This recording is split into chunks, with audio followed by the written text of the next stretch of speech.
Pleading is the most crucial point in any civil action. If the plaintiff's claim is dismissed for failing to plead properly, then the plaintiff cannot recover.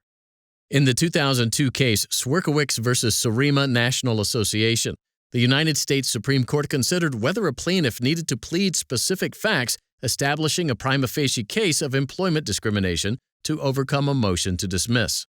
In 1989, Akos Swierkiewicz, a 53-year-old native Hungarian, began working for Sorema N.A., a New York-based reinsurance company owned by a French parent corporation.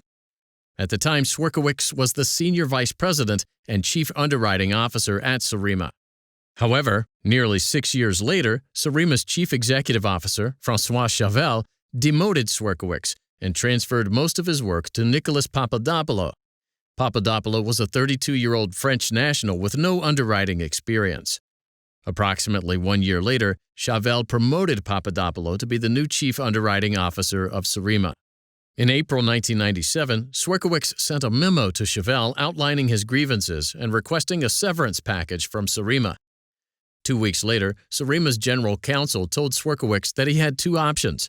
He could either resign from his current position without a severance package or be fired.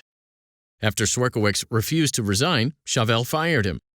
Subsequently, Swierkiewicz sued Sorema for employment discrimination in the United States District Court for the Southern District of New York.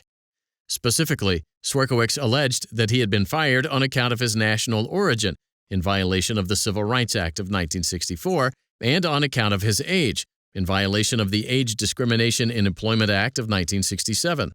In response, Sorema filed a motion to dismiss for failure to state a claim, arguing that Swierkiewicz failed to allege specific facts of discrimination in his complaint. The court granted Sorema's motion, finding that Swierkiewicz didn't allege a prima facie case because he didn't allege circumstances supporting an inference of discrimination. Swierkiewicz appealed to the Second Circuit Court of Appeals, which affirmed. The United States Supreme Court granted cert.